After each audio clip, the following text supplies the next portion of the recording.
My name is Parth, welcome back to my YouTube channel. तो I hope आपका science 2 का preparation बहुत अच्छे से चल रहा है। यहाँ पे 10 मिनट में आपको मैं वो सारे टॉपिक्स बता देता हूँ जिसके ऊपर ज्यादा से ज्यादा सवाल पूछे गए हैं, पूछे जा सकते हैं। ठीक है, तो ये रही हमारी पीडीएफ। इस पीडीएफ में वो सारे पीवाईक्यू हैं। अगर आपको इसके बारे में नहीं पता तो यहाँ पे आप देख सकते हैं जुलाई 24, मतलब जुलाई का जो पेपर हुआ था 2024 का, एंड मार्च 2019 तक के सारे क्वेश्चन इसके अंदर आपको मिल जाते हैं इस प्रकार से। ठीक है, मार्च 19 तक के सारे क्वेश्चन आपको मिल जाते हैं। एंड क्या देखा गया है, क्या ऑब्जर्व किया गया है कि सबसे ज्यादा क्वेश्चन जो है एविडेंसेस ऑफ इवोल्यूशन से पूछे जाते हैं। सारे एविडेंसेस करके जाइए, मॉर्फोलॉजिकल हो गया, एनाटॉमिकल हो गया, palaeontological, vestigial, connecting link, embryological, सारे करके जाइए, अच्छे से समझ के जाइए, रीड करके जाइए। एंड डार्विन्स थियरी और उसके ऑब्जेक्शन, सबसे ज्यादा क्वेश्चन इनके ऊपर पूछे जाते हैं। तो ये दोनों टॉपिक करने सबसे जरूरी है इस चैप्टर से। बाकी सारे पीवाईक्यू तो आपको करने ही चाहिए। ध्यान से सुनते जाना, सारी बातें आपको बताऊंगा। ये आ गया लाइफ प्रोसेस पार्ट 1। इसमें ये हो गए आपके सारे पीवाईक्यू। इसमें से आप क्या करके जाओगे, इसमें से आप सारे न्यूट्रिएंट्स रीड करके जाइए। प्रोटीन के बारे में, प्रोटीन का वो जो छोटा सा डायग्राम है ना, कि कौन से प्रोटीन्स अलग अलग पार्ट में प्रेजेंट हैं, स्किन में कौन से हैं, आपके बोन में कौन से हैं, ब्लड में कौन से हैं, लिवर नहीं, पैनक्रियाज में कौन से बनते हैं, तो वो सारे प्रोटीन वाला जो डायग्राम है वो आ सकता है। फैट्स के बारे में पढ़ के जाइए, विटामिन, वाटर, फाइबर, कार्बोहाइड्रेट, इन सब के बारे में कुछ पूछा गया है। तो ये सारे न्यूट्रिएंट्स जरूरी मैं समझता हूं। दूसरा, energy production, glycolysis, Krebs cycle, ATC reaction, इनके ऊपर भी ऑब्जेक्टिव टाइप के सवाल पूछे जा सकते हैं कि ग्लाइकोलिसिस में क्या बन रहा है, क्रेब्स साइकिल में क्या बन रहा है, NADH2 FADH2 से कितने ATP मिल सकते हैं। तो इस प्रकार के छोटे छोटे क्वेश्चन पूछे जा सकते हैं। दूसरा, फ्लो चार्ट जो पेज 15 पे हैं वो आप करके जाएंगे। ठीक है, 2 फ्लो चार्ट्स हैं, वो आप करके जाएंगे। ठीक है, तो सबसे ज्यादा क्वेश्चन इनके ऊपर पूछे गए हैं। लाइफ प्रोसेस पार्ट 2 की बात करूं, पीवाईक्यू आप सारे करें। आप जितना पूछते हैं इंपॉर्टेंट क्वेश्चंस कौन से हैं, यही है इंपॉर्टेंट क्वेश्चन, इन्हीं को मैं इंपॉर्टेंट मानता हूं। ठीक है, सबसे ज्यादा इंपॉर्टेंट यही क्वेश्चन है जो पूछे गए हैं। ठीक है, फिर यहां पर सबसे ज्यादा इंपॉर्टेंट मुझे लगता है फीमेल रिप्रोडक्टिव सिस्टम, उसका कंसेप्ट, उसका डायग्राम। ठीक है, डायग्राम भी पूछना। दूसरा, गैमीट फॉर्मेशन का एक छोटा सा पैराग्राफ है कि जब एक बच्चा, फीमेल बच्चा पैदा होता है तो उसके ओवरीज में ऑलरेडी 2 to 4 मिलियन oocytes होते हैं, इमेच्योर oocytes। फिर जैसे ही उसकी प्यूबर्टी स्टार्ट होगी, हर महीने एक oocyte मैच्योर होगा और रिलीज होता है। तो वो पूरा जो छोटा पैराग्राफ है गैमेट फॉर्मेशन का, उसके ऊपर भी सवाल बनता है। तो female reproductive system, gamete formation, उसका डायग्राम। ठीक है, फीमेल रिप्रोडक्टिव सिस्टम का डायग्राम। फिर draw NEET level diagram of flower, flower का डायग्राम और उसके जो पार्ट्स हैं वो सारे। एंड मेंस्ट्रुअल साइकिल के ऊपर एक्टिविटी बेस्ड क्वेश्चन पूछे जा सकते हैं। तो ये हैं टॉपिक्स जिनके ऊपर सबसे ज्यादा क्वेश्चन मुझे ऑब्जर्व हुए हैं, तो ये आपको करने चाहिए। इसके अलावा सबसे इंपॉर्टेंट क्या होता है, IVF, surrogacy and sperm bank, उनके ऊपर भी काफी बार क्वेश्चन पूछा गया है। चलो, then talking about environmental management.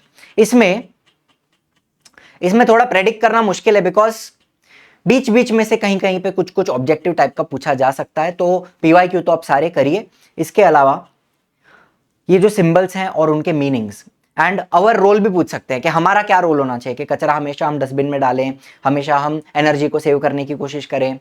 ठीक है, फ्यूल्स को सेव करने की कोशिश करें, रिसाइकल करना है, पानी को बचाना है, ग्रीन एनर्जी का इस्तेमाल करना है, सेव वाटर। तो हमारा क्या रोल होना चाहिए, इनके मीनिंग्स ये आपको सारे क्लियर होने चाहिए। दूसरा, थ्रेटेंड स्पीशीज जो हैं कि एंडेंजर्ड स्पीशीज है, वल्नरेबल हैं, रेयर स्पीशीज है, इनडिटर्मिनेट स्पीशीज हैं, तो वो चारों आपको समझ में आने चाहिए। इसके अलावा लेवल्स ऑफ बायोडाइवर्सिटी, उसमें 3 आ जाते हैं, स्पीशीज डाइवर्सिटी हो गई, जेनेटिक डाइवर्सिटी हो गई, इकोसिस्टम डाइवर्सिटी, तो वो भी आपको समझ में आना चाहिए। उसके अलावा पीवाईक्यू आप सारे कीजिए। ठीक है, चलिए, then talking about towards green energy. इसमें से सबसे ज्यादा इंपॉर्टेंट मुझे क्या लगता है, इसमें से भी प्रेडिक्ट करना थोड़ा मुश्किल है, बिकॉज अलग अलग टॉपिक से अलग अलग बातें पूछी जा सकती हैं। तो मेरा प्रेडिक्शन क्या बोलता है कि जितने भी पावर प्लांट हैं सारे के सारे ले लो आप, थर्मल ले लो, न्यूक्लियर पावर प्लांट ले लो, नेचुरल गैस ले लो, हाइड्रो इलेक्ट्रिक ले लो, एंड विंड एनर्जी ले लो, सोलार थर्मल ले लो, सबके फ्लो चार्ट, उनकी जो वर्किंग का एक चार्ट होता है और एक एनर्जी ट्रांसफॉर्मेशन का एक चार्ट होता है, फ्लो चार्ट होता है। वो दोनों चार्ट आपको हर एक पावर प्लांट के करने चाहिए एंड गिव रीजंस करने चाहिए, बिकॉज इस चैप्टर में से almost every year give reason पूछा गया है। जो टेक्स्ट बुक में गिव रीजंस हैं वो आप करके जाइए। ठीक है, फिर टॉकिंग अबाउट एनिमल क्लासिफिकेशन, इसमें से भी प्रेडिक्ट करना थोड़ा मुश्किल था, लेकिन मेरा एक्सपीरियंस क्या बोलता है, आप क्या करोगे, पीवाईक्यू तो सारे करोगे ऑफकोर्स। उसके अलावा जितने भी क्लास हैं, वैसे साइक्लोस्टोमाटा के ऊपर कभी कुछ पूछा नहीं गया, तो आप उसको स्किप करना चाहो तो कर सकते हो। Pisces, amphibia, reptilia, Eos, Mammalia, इन सबके कैरेक्टर्स आपको समझ में आने चाहिए। 5 कैरेक्टर आप सबके लर्न करके चले जाओ, गिव रीजंस कर लो। एक डिस्टिंग्विश बिटवीन है, between class Mammalia and Aves, वो पूछा गया था, वो एक बार आप कर लेंगे। दूसरा आर्थ्रोपोडा, इकाइनोडर्माटा, हेमिकॉर्डेटा, मोलस्का, इन्हीं के ऊपर ज्यादा से ज्यादा क्वेश्चन पूछे गए हैं। बाकी जितने फाइलम है, एनलिडा है, प्लाटिहेलमिन्थस है, एस्केलमिन्थस है, उनके ऊपर ज्यादा कुछ पूछा नहीं गया है। तो मेरा मानना वैसा है कि आप सारे जितने फाइलम हैं सबके 5-5, 4-4 कैरेक्टर तो समझ के जाएं, लेकिन अगर आप सारे ना भी कर पाओ तो एटलीस्ट ये 4 करके जाना, Arthropoda, Echinodermata, Hemichordata, Mollusca. Give reason सारे करना, टेक्स्ट बुक के जो गिव रीजन है वो आप सारे कीजिएगा। बाकी ये जो फाइलम है इनके 5 कैरेक्टर सबके करके जाइए, ठीक है। आइडेंटिफिकेशन के लिए आ सकता है, किसी का कैरेक्टर दिया है, आपको कैरेक्टर पढ़कर बताना है कि ये कौन सा एनिमल है, तो उस प्रकार का क्वेश्चन ज्यादा पूछा जाता है। या फिर किसी का 2 कैरेक्टर पूछ सकते हैं कि इकाइनोडर्माटा के 2 कैरेक्टर लिख दो, 3 कैरेक्टर लिख दो, उस प्रकार से आ सकता है। तो ये 4 फाइलम सबसे ज्यादा बार पूछे गए हैं, तो ये तो करके ही जाना। इसके अलावा आप बाकी भी कर पाओ, सबके 5-5 पॉइंट करके जाओ तो बहुत अच्छा रहेगा। डायग्राम वगैरह ड्रॉ करने की जरूरत नहीं है, डायग्राम प्रैक्टिस करने की जरूरत नहीं है। इस चैप्टर में से कभी भी डायग्राम ड्रॉ करने नहीं आया है, ठीक है, आप स्किप कर सकते हैं डायग्राम्स को। चलो फिर आते हैं इंट्रोडक्शन टू माइक्रोबायोलॉजी। इसमें भी थोड़ा प्रेडिक्ट करना मुश्किल है, बिकॉज हर बार कहीं कहीं से अलग अलग थोड़ी थोड़ी चीजें पूछी गई हैं। पीवाईक्यू आप सारे करें। इसके अलावा मैं आपको क्या बोलूंगा, माइक्रोबियल एंजाइम्स का टॉपिक है वो पूरा आप करिए। ये एक्टिविटीज जो टेक्स्ट बुक में ही है, एक्सरसाइज में है, वो आप कीजिए। एंड माइक्रोब्स एंड फ्यूल के आगे जितना भी है 82, 83, 84, 85, इनके ऊपर जितने भी टॉपिक्स हैं, क्लीन टेक्नोलॉजी वाले टॉपिक्स हैं, या फिर उसके पहले भी लैंडफिल साइट है, सीवेज मैनेजमेंट है, बायोमास प्रोडक्शन है, फ्यूल्स का प्रोडक्शन है, तो वो पूरा आप करके जाइए। लास्ट में माइक्रोबियल इनोक्यूलेंट्स दिया है, बायोपेस्टिसाइड का पार्ट दिया हुआ है, वो भी आप अच्छे से करके जाइए। तो मैं तो बोलूंगा ये जो पूरा पार्ट है, प्लास्टिक को डिकम्पोज करने के लिए कौन सा बैक्टीरिया है, रबर को डिकम्पोज करने के लिए सल्फ्यूरिक एसिड को, फिर इनसॉल्युबल सॉल्ट्स ऑफ यूरेनियम, उनके लिए जियोबैक्टर होता है। तो ये सारे माइक्रो ऑर्गेनिजम्स के नेम वगैरह आपको समझ में आनी चाहिए, ठीक है। तो ये मेरा रिकमेंडेशन रहेगा इस चैप्टर में से कि सबसे ज्यादा आप इन चीजों पे फोकस करें। एटलीस्ट ये वाला जो माइक्रोब एंड फ्यूल वाला पार्ट है वो आप अच्छे से करके जाएं लास्ट का, ठीक है। चलो फिर आते हैं सेल बायोलॉजी। ये भी थोड़ा मुश्किल टॉपिक है, इसमें से भी प्रेडिक्ट करना थोड़ा सा मुश्किल है, लेकिन हम कुछ बातें बता सकते हैं। ऑर्गन एंड बॉडी डोनेशन के ऊपर कुछ एक्टिविटी टाइप क्वेश्चन पूछ सकते हैं। स्टेम सेल थेरेपी आपको आनी चाहिए, यूजेस ऑफ स्टेम सेल आनी चाहिए, मेरिट्स ऑफ बायोटेक्नोलॉजी, ये दोनों टेक्स्ट बुक में दिए हुए हैं, एक्सरसाइज में दिया हुआ है, ये दोनों करना है।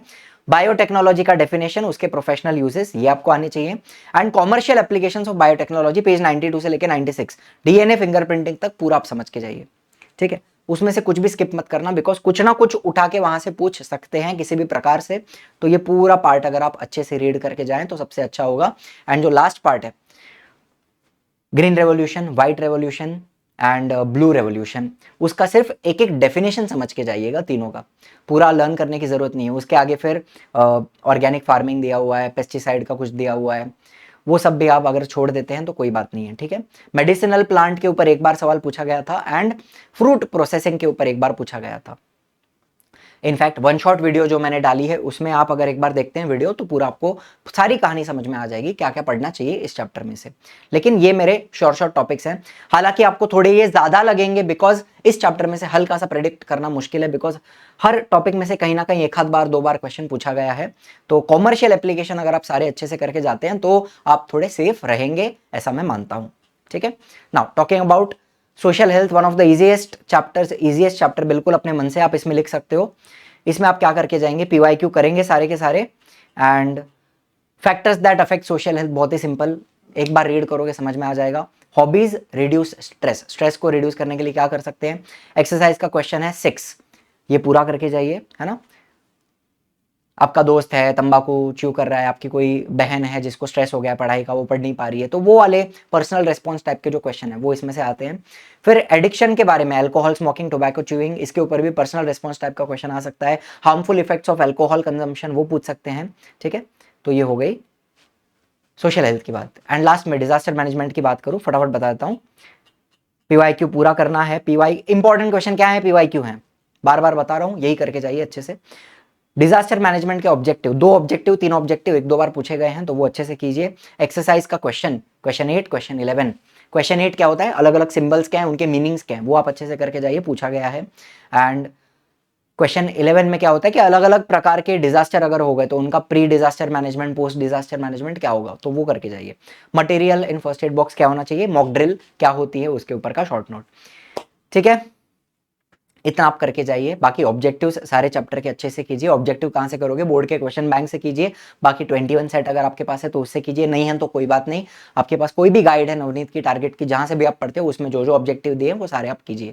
ठीक है, बोर्ड क्वेश्चन बैंक की एक्टिविटीज कीजिए, पीवाईक्यू सारे कीजिए, एंड ये शॉर्ट टॉपिक्स एक बार अच्छे से कर लेना, इतने तो कर ही लेना। ठीक है, बाकी वन शॉट वीडियो तो दिया हुआ है, सारी चीजें उसमें कवर की हैं। Thank you so much for watching. ये पीडीएफ आपको डिस्क्रिप्शन में मिल जाएगी। साइंस टू एंड गेम करके आपको एक लिंक मिलेगी डिस्क्रिप्शन में, वहां ये पूरा आपको मिल जाएगा। ठीक है, thank you so much for watching. जय हिंद, जय महाराष्ट्र।